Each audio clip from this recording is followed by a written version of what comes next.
My stepdad said, "From now on, you don't exist to me or your mother." 4 years later, I made him homeless. "From now on, you don't exist to me or your mother," my stepfather Marcus said on his first night in my house. I immediately looked at my mom to tell him to get out. Instead, she said, "Marcus and I talked. We need to focus all our energy on his son Dominic." "What does that even mean?" I asked. "He's been through a divorce. He needs stability and support. You'll be fine on your own." It was like she was speaking gibberish. "My dad just died. I'm the one that needs the support. You're tough and strong and so independent, Ethan."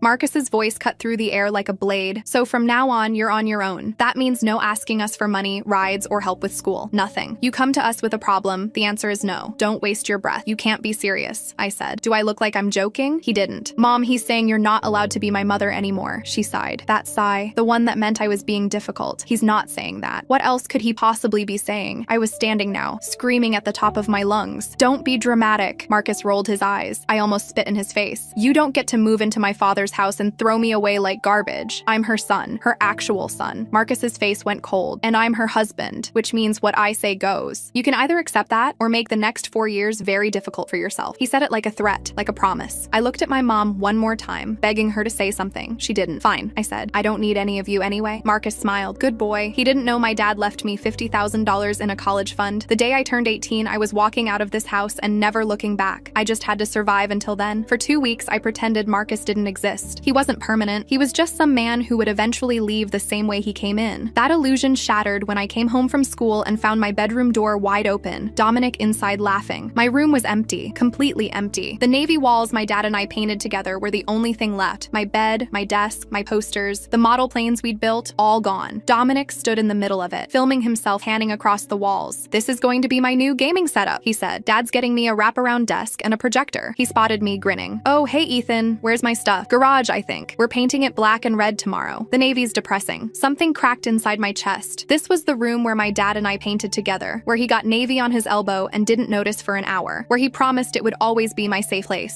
I shoved past Dominic and ran downstairs. Marcus was in the kitchen flipping through an electronics catalog. "You're painting my room, the room my dad and I made together?" He didn't even look up. "Dominic's room now." "Your father is dead, Ethan. Those walls are just walls. At some point, you need to stop using him as an excuse to make everyone's life difficult." "I want to talk to my mom." "Your mother agreed to this. She's tired, Ethan. You're exhausting her." "Do you know what she told me last night?" "She said marrying me was the first time she's felt like herself since he died, that this family is what gets her through. And when you fight it, you're not hurting me, you're hurting her." The words hit like a physical blow, because I couldn't tell if he was lying, and somehow not knowing was worse. I wanted to scream, to break something, to hurt him the way he was hurting me. But that's exactly what he wanted. A reason to call me unstable, dangerous, someone who needed to be sent away. So I swallowed it. I walked to the garage and found my entire life shoved into cardboard boxes like garbage. That night, in the tiny guest room with the 2 white walls, I made myself a promise. I would survive this. I would get out, and I would take everything my dad left me, including the college fund he'd spent years building. The next 3 years taught me how to disappear. Not physically. I was still there, eating their food, sleeping in their house, existing in the spaces they allowed me to exist. But the real me, the one who felt things, he went somewhere deep and quiet where they couldn't reach him. I worked 2 jobs. I kept a 4.0 GPA. I spoke to Marcus and Dominic in as few words as possible. I stopped asking my mom for anything because I already knew the answer. And I watched Dominic become exactly what 3 years of coddling creates. A 17-year-old who couldn't do his own laundry, couldn't cook a meal, couldn't hold a job for more than 2 months. He'd have a panic attack if he had to make a phone call. Marcus had created a son who couldn't survive without someone carrying him. The only thing that kept me going was knowing what was waiting for me. $50,000, a full ride if my grades held, a life where none of them could touch me. But I quickly learned how stupid I'd been to trust anything in that house. I came downstairs one Saturday and found Dominic eating cereal, wearing my father's watch, the one with the cracked crystal my dad refused to replace. He wore it every day of my life. Now it was on my stepbrother's wrist like it belonged there. "Take it off," I said. "This? Dad gave it to me. Said all that stuff in the drawer was just collecting dust. He's dead now, so it's mine anyway. Looks better on me." I moved before I could think, lunged across the kitchen and ripped the watch off his wrist. The band snapped. Dominic screamed like I'd stabbed him. "You psycho!" he shrieked. "Dad, he attacked me." Marcus came running, saw the broken watch in my hand, and his face went cold. "What did you do? Your son stole my father's watch. Everything in this house belongs to the family now," Marcus said. "Your father's things were just collecting dust. I decided they should be used. This is all I have left of him," I screamed. "And you're giving it away." Marcus stepped closer. "I'm the only reason this family functions. Your father left a mess and I've spent 3 years cleaning it up, including you." I shoved him, hard enough that he stumbled into the counter. My mom came running, saw Dominic's tears, the broken watch. "Ethan, what the hell?" "He gave Dad's watch to Dominic," I said. "You don't put your hands on people," she snapped. Your father would be ashamed of you right now. Something in me died when she said that. The last piece that believed she'd choose me if it came down to it. Go to your room, she said. Now. I sat on my bed with the broken watch and finally understood. I had no one. That night, I gathered everything I had left of my father, the watch, his photos, his old flannel jacket, a letter from my 10th birthday, and hid them somewhere outside the house. Then I started counting the days until I turned 18. They thought they'd broken me. They just taught me how to wait. Months later, I applied to colleges and got into every single one. Full scholarships to 3 based on my grades and the essays I'd written about overcoming adversity. Funny how trauma makes great application material. All I needed was Dad's college fund to cover living expenses. I found my mom alone in the living room. Mom, I need access to Dad's college fund for school. The color drained from her face. Ethan, there were expenses after he died, she said. Medical bills, funeral costs. Marcus appeared, drying his hands on a towel. That money was absorbed into household finances years ago, he said. We're all one family here. Dominic's activities, home improvements. I stared at him. You spent my college fund on his hockey lessons. She couldn't meet my eyes. The money was just sitting there. My voice went far away. Money Dad saved for 17 years. That money is gone, Marcus snapped. You got scholarships. You'll be fine. The old me would have screamed. I just nodded slowly. Yeah, I should have expected that. I turned to my mom. You've been a coward for 3 years. Aren't you sick of it yet? She flinched like I'd hit her. All I see now is a weak, pathetic woman who let her husband steal from her own son. I'm honest, I said, and stood up. You wanted me independent. Congratulations. I walked out and went to my grandma's, the only person left who still said my father's name without flinching. Grandma took one look at my face and let me in. I sat at her kitchen table and told her everything. When I finished, she shook her head. Your father knew, she said. He always knew. She pulled down a thick folder from a cabinet and set it between us. He knew exactly who your mother was, that she'd remarry fast, that whoever came next would try to take everything he built. So he made a plan. She spread out deeds and bank statements. The college fund was joint, she said. After he died, she had full access. What she did wasn't illegal. It was cowardly. That money's gone. But she slid another document across the table. The house, Ethan. He put it in your name before he died. I stared at my name typed next to the words, sole owner. The house is yours, she said. Has been since he passed. Your mother has no claim. When you turn 18, you have full legal control. I couldn't breathe. There's more, Grandma said, pulling out an account statement. Your father set up a separate account in your name only. Money your mother couldn't touch. $62,000. Untouched for 4 years. Waiting for you. He saw all of it coming, she said quietly. He knew your mom would fail you. Knew someone like Marcus would swoop in. And he gave you a way out. I thought about the last 4 years. Every betrayal. Every time I was told to be strong because they didn't want to take care of me. I'm going to take back everything they think is theirs, I told her. I drove home with the folder hidden in my trunk and walked in like nothing had happened. Marcus shot me a look. Nice of you to come back. We need to talk about your behavior. Good night, Marcus, I said, and went upstairs. 3 months. I'd survived this house for 4 years. 3 more was nothing. A few hours later, my mom knocked. Ethan, can we talk? I leaned against the door frame. Didn't let her in. I already figured out how to pay for college myself, I said. Scholarships. Full ride. I don't need your money. Relief washed over her face. Not because I'd found a solution, but because she didn't have to feel guilty anymore. That's wonderful, honey, she said. You've always been so strong. I started to close the door. Can't you meet us halfway? She asked. You told me I was impossible to love, I said. Do you remember that? She went pale. I was upset. I didn't mean. You meant it, and you were right. I'm impossible to love for you because loving me would mean standing up to Marcus, and you can't do that. So I stopped needing anything from you. That's what you wanted, right? I closed the door in her face and sat on my bed and smiled. The next 3 months were a performance. I went to school. I worked my jobs. I kept my head down and my mouth shut. I didn't fight with Marcus anymore. Didn't react when he made his little comments. Didn't flinch when my mom took his side. I just waited, counted the days on a calendar hidden in my closet, crossing off each one like a prisoner marking time until release. Dominic noticed the change and didn't like it. The old Ethan was predictable, easy to provoke, fun to torture. This new version, who barely acknowledged his existence, was unsettling, so he escalated, wearing my clothes without asking, eating food I'd bought with my own money, unplugging my charger at night so I'd wake up dead. Petty stuff. I didn't react. Just bought a lock for my door. Then he got bolder, ruining my work uniform with bleach, so I got written up at my shift, eating an entire meal I'd prepped and shrugging when I called him on it. I stared at him. 17, never worked for anything in his life, never been told no, and here he was eating food I'd paid for while he scrolled through his phone. You've never bought groceries, never cooked, never held a job. What's your plan when your dad's not around to leech off of? His face twisted. At least I have a family that loves me. Your dad died just to get away from you. I hit back, cold and flat. He's crippled you, Dominic. That's not love. That's neglect with better packaging. He stormed off to find Marcus. I let them talk. In a few months, they'd have much bigger problems than my opinions. The final month before my birthday, Dominic got desperate, hiding my keys, throwing away my mail, telling his dad I'd called him a bad father, which I hadn't, but wasn't a lie either. One night, he blocked the hallway, arms crossed, smug. Say you're sorry for what you said about me. No, I said. You've spent 4 years trying to make me miserable, Dominic, and it worked sometimes. But I have a job, savings, things, a plan, a future. What do you have? His jaw tightened. A family that loves me. A father who did everything for you so you never learned to do anything for yourself, I said. The second he can't carry you, you're going to collapse, and I'll be long gone. 3 more months and I'm gone forever. Develop a personality. Something flickered across his face. Fear, maybe. He stepped aside. 2 weeks later, I turned 18. There was no party, no cake, no acknowledgement from anyone in the house that it was my birthday. I woke up, went to school, came home. My mom was in her office. Marcus was watching TV. Dominic was at a friend's house. None of them said a word. I grabbed my bag and my keys. Going out for dinner with Grandma, I told my mom as I passed her office. She nodded without looking up. Have fun. She didn't remember what day it was. The year before my dad died, he threw me a surprise party. He invited all my friends and got me a cake shaped like a baseball. He told me I was his favorite person in the whole world. Now she couldn't even remember the date. It didn't hurt anymore. I was past hurting. I was just ready. I wasn't going to dinner though. I was going to a lawyer's office. My lawyer, Priya, spread documents out on her desk and walked me through everything. The house was mine. Current market value was approximately $450,000. My mom had been living there for 4 years without any legal ownership. The separate account my dad set up contained $62,000, all mine, accessible immediately now that I was 18. What are your options? Priya asked. You can let them stay, you can charge rent, you can sell the property, or you can evict them. It's your house, your decision. I didn't hesitate. I want them out. Priya nodded and made a note. I'll draft a formal notice to vacate. Once served, they'll have 30 days to leave the property. You can mail it, use a process server, or deliver it yourself. I thought about it. Thought about Marcus's face when he realized what was happening. Thought about my mom's guilt. Thought about Dominic's confusion. I wanted to see all of it. I'll deliver it myself. 3 days later, I waited until everyone was home. It was a normal evening. Marcus was in the kitchen making dinner. Dominic was on the couch with his phone. My mom was in her office pretending to work. The house smelled like garlic and onions. The TV was playing some show Dominic liked. Everything was normal. No one knew that everything was about to change. I need everyone in the living room now. Marcus's frown deepened. Excuse me. Family meeting. I sat down in the armchair. Marcus followed me, irritated, and called for my mom. She came out of her office looking confused. Dominic didn't move from the couch, but he put his phone down, curious. They gathered around me the same way they had 4 years ago when Marcus called his first family meeting, when he'd told me I was on my own, when he'd set the rules that would define the next 4 years of my life. Now it was my turn. What's this about? My mom asked. The house, I said. Marcus rolled his eyes. What about the house? I reached into my bag and pulled out the envelope. Set it on the coffee table between us. This is a formal notice to vacate. You have 30 days to leave. Silence. Complete silence. I watched their faces cycle through confusion, disbelief, and something else. Something that looked like the beginning of fear. My mom laughed nervously. What are you talking about? I looked at her, held her gaze. The house. This house. It's mine. Dad left it to me before he died. It's been in my name for 4 years. You've been living in my house this whole time. I paused. That ends now. Marcus's face went through about 5 different emotions in 3 seconds. Confusion, disbelief, anger, fear, and then something hard and cold. That's ridiculous, Diane. Tell him that's ridiculous. But Mom wasn't saying anything. She'd gone pale, white as a sheet. She was staring at me with her mouth slightly open, and I knew. I'd always suspected, but now I knew for sure. You knew, I said to her, didn't you, Mom? You knew this whole time. She couldn't meet my eyes, couldn't look at me, couldn't look at Marcus, just sat there frozen like a kid caught stealing. Marcus's head snapped toward her. Diane, what is he talking about? She didn't answer. The room went very still. I leaned back in the armchair, crossed my legs, and let them sit in the silence for a moment. Then I smiled. So, let's talk about what happens next. Marcus recovered first. He always did. This is insane. You can't just forge some documents and pretend you own a house. Diane, tell him. Tell him this is ridiculous. But Mom still wasn't talking. She was staring at the envelope on the coffee table like it was a bomb about to go off. Marcus's voice went sharp. Diane, say something. She opened her mouth, closed it, opened it again. Nothing came out. I watched Marcus's face as the realization hit him. 4 years of marriage, 4 years of renovating this house, hosting dinner parties, calling it his home, building a life in these walls. All of it in a house his wife knew wasn't theirs. She'd been hiding this from him for 4 years, but he'd also been played by the woman sitting next to him, who was too much of a coward to tell him the truth. You knew, he said to her. His voice was quiet now, dangerous. This whole time you knew. It's complicated, she managed. Complicated. He was on his feet now. You let me move my son into this house? You let me spend money on renovations? You let me plan a future here? And you knew it wasn't even yours? I thought maybe he'd never find out, she said. I thought maybe when he turned 18 he'd just let us stay. You thought? Marcus's voice cracked. You gambled our entire life on your son being too stupid to figure out the truth. I almost laughed, but I kept my face neutral. Let them tear into each other. It was more satisfying than anything I could have said. Dominic was looking between everyone, completely lost. Wait, can someone please explain what's happening? What do you mean the house is his? That doesn't make any sense. It makes perfect sense, I said. Dad knew exactly who Mom was. He knew she'd remarry fast, and whoever came next would try to take everything he built, so he protected what he could. The house went into my name before he died. Your dad has been renovating my property for 4 years. Dominic's face went pale. But where are we supposed to go? That's not my problem. You can't just kick us out. This is our home. No, it's my home. You've been guests. Very rude, very ungrateful guests who ate my food and stole my room and made my life miserable for 4 years. And now your invitation has been revoked. Dominic turned to my mom. Diane, do something. You can't let him do this. She flinched at the sound of her own name from his mouth. She looked at me, then at Marcus, before landing on the floor. I don't know what to do. Of course you don't, Marcus spat. You never know what to do. You just sit there and let everyone else clean up your messes. That's all you've ever done. Their marriage was cracking right in front of me. Good. Let it crack. Let it shatter into a million pieces. I stood up. You have 30 days. I suggest you start packing. I walked upstairs to my room and closed the door. Behind me, I could hear Marcus screaming at my mom, Dominic crying, the whole house falling apart. I lay on my bed and stared at the ceiling and smiled. The next 2 weeks were entertaining. My mom cycled through every tactic she had, starting with manipulation. She caught me in the kitchen the morning after the family meeting. Her whole demeanor transformed. Soft, reasonable, gentle. Ethan, I know we've had our differences. I know things haven't always been easy between us, but we're family. Surely we can work something out. I poured myself a glass of water. We're not family. We never were. I've tried so hard with you. I really have. Maybe I made mistakes, but my heart was in the right place. Can't you see that? I looked at her, studied her face, the carefully constructed expression of concern, the tears forming in her eyes on command. She was good. I'd give her that. What exactly did you try, Mom? Taking my room, giving away my dad's watch, spending my college fund on hockey lessons for Marcus's son? Which part of that was your heart being in the right place? Her mask slipped for just a second, frustration flickering behind her eyes. Then it was back, the wounded mother routine. I was trying to build a family. I was trying to help you move on from your grief. Everything I did was for this family. You don't have a family here anymore. You have 30 days. 29 now, actually. I walked past her and went to school. She tried the legal route next, coming home with a folder full of papers and a new attitude, confident, smug. We're contesting the deed, she said. Undue influence, improper execution. You'll be hearing from our attorney. I shrugged. Good luck with that. 3 days later, I heard her screaming into the phone in the kitchen. What do you mean it's airtight? She hung up and threw the phone across the counter. My dad had used one of the best estate attorneys in the state. Every document was perfect. She fired that lawyer, hired another, paid a retainer with money they didn't have. Same answer came back. The deed was valid. Nothing to contest. I heard her crying in the bedroom afterward. I didn't feel bad. When the legal tactics failed, she went external, calling my dad's siblings, cousins, anyone who'd listen, feeding them her version. They started calling me. His sister first, telling me I couldn't throw my own mother out on the street. I gave her the truth in under a minute. She let her husband take my room, give away my dad's watch, and spend my college fund, then told me I was impossible to love. Silence then. I didn't know about any of that. Within 2 weeks, the narrative had flipped entirely. Family members who'd sided with her were hearing my side now. My dad's aunt called just to say she was proud of me, that my dad would be too. I cried after that one, but only in my room. My mom's support network collapsed. People stopped returning her calls. She was more isolated than ever and getting desperate. She turned to Marcus, pushed him to talk to me, guilt-tripped him, manipulated him, told him he was the only one who could fix this. He's your stepson. He has to listen to you. Use your relationship. Make him understand. As if there was any relationship left to use. He knocked on my door one night, hesitant, nervous, the same way he'd been knocking for 4 years whenever he wanted something from me. I opened it, but didn't invite him in like usual. What? Can we talk, please? I leaned against the door frame, waited. He took a deep breath. I know I haven't been perfect. I know I've made mistakes, but Ethan, you have to understand. Your mother doesn't deserve to be homeless. Dominic didn't do anything wrong. They're innocent in all of this. I stared at him. Dominic ate my food, destroyed my clothes, and made my life miserable for 4 years because he thought it was funny. He told me my dad died just to get away from me. Your mother spent every dollar she could get her hands on and called it family finances. They're not innocent. They're just facing consequences for the first time in their lives. But where will they go? They don't have anywhere. That's not my problem. It was never my problem. They should have thought about that before they spent 4 years treating me like I didn't exist. He shifted his weight and tried a different approach. Your father wouldn't want this. He wouldn't want you to be cruel. Wrong move. Very wrong move. Don't you dare tell me what my father would want. You lost that right when you let Dominic give away his watch. When you stood there and told me he'd be ashamed of me for being upset about it. I stepped closer to him. You know what I think? I think Dad saw exactly who Mom was. I think he knew she'd fail me the second he was gone. That's why he put the house in my name. He was protecting me from her. His face crumpled. That's not fair. None of this is fair. But you're the one who made it this way, not me. You had 4 years to be my stepfather. 4 years to choose me even once. You didn't. And now you get to live with that choice. I closed the door. That night I heard him and my mom fighting. Really fighting. Screaming at each other in the bedroom. Him calling her weak and useless and pathetic. Her yelling that none of this would have happened if he hadn't pushed so hard. If he'd just treated me fairly. If he'd just been a decent person. It was too little too late. But it was still satisfying to hear. By the end of the week, my mom was sleeping on the couch. Week 3, Dominic finally broke. He'd been holding it together through denial. Convinced someone would swoop in and save them the way someone always did. But no one was coming. I found him in his room surrounded by boxes. Frozen. Not packing. I don't know what to take, he said, voice small. I've never had to do any of this myself. Where are we even going? I shrugged. Sounds like a you problem. He started started crying, ugly, heaving sobs. I don't know how to do anything. Get a job, find an apartment, pay bills. Dad always handled everything. I watched him collapse and felt nothing but cold satisfaction. Exactly what I'd predicted. A few days later, Dominic knocked softly on my door. When I opened the door, his face was puffy from crying, and he looked like he hadn't slept in days. "Please," he said. "Please, Ethan. I know we haven't been. I know I wasn't always nice to you, but I don't have anywhere to go. My dad doesn't have anywhere to go. Can't you just give us more time? Just a few more weeks to figure things out? Remember when I told you that you'd collapse the second your dad couldn't carry you anymore?" I said, "This is that moment. Figure it out." I started to close the door. He grabbed it. "Please, I'm begging you. I know I was horrible. I know I was awful to you, but I was just a kid. I didn't know any better. You were the same age as me. You knew exactly what you were doing. You just didn't think there would ever be consequences." I pulled the door from his grip. "Welcome to consequences." I closed it and locked it. He sobbed out in the hallway, but I didn't open my door again. Day 28 came, and my mom still hadn't packed. She'd spent the last 4 weeks cycling through denial and rage and manipulation, convinced that somehow she'd find a way out of this, that somehow she'd win. She was wrong, but she wasn't ready to admit it yet. She planted herself in the living room that morning and announced that she wasn't leaving. "This is my home. I've lived here for 4 years. I've put my heart and soul into this place. You'll have to drag me out." That reminded me of me 4 years ago, begging them to not take my room away, but I was forced out regardless, and now I had the luxury of doing the same thing to her. I said, "Okay," and walked away. Then I called Priya from my room and confirmed everything was in order. The sheriff had been notified. If they weren't out by 5 p.m. on day 30, law enforcement would escort them out. 2 more days. I could wait 2 more days. Day 30. I woke up early. I showered, got dressed, and ate breakfast in the kitchen while my mom glared at me from the living room. She still hadn't packed anything. Dominic had managed to get some boxes together, but most of his stuff was still scattered around the house. Marcus had 1 suitcase by the door, just one. He knew it was over. Had known for days. He was just waiting for it to end. At noon, a car pulled into the driveway. It was a sheriff's deputy. I met him at the door, showed him the paperwork, and walked him through everything. He nodded and stepped inside. My mom saw the uniform and her face went white. "This is private property. You can't just walk in here." "Ma'am, I'm here to enforce a lawful eviction notice. You have until 5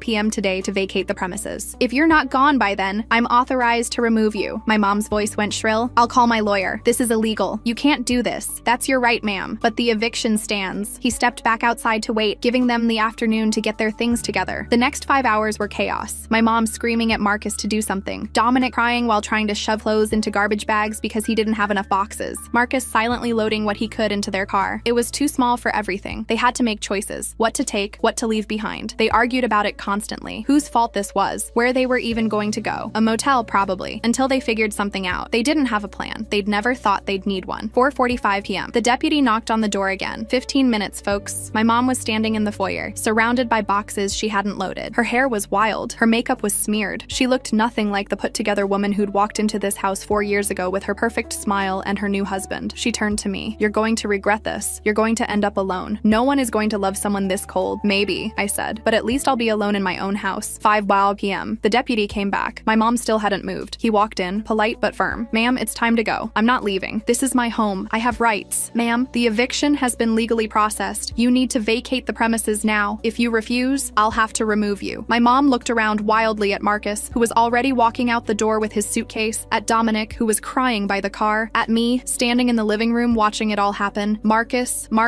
do something." But Marcus was done. He put his suitcase in the trunk and got in the car without looking back. My mom had no one left. The deputy had to walk her out while she shrieked the whole way down the driveway. Then they drove away. The house was all mine now.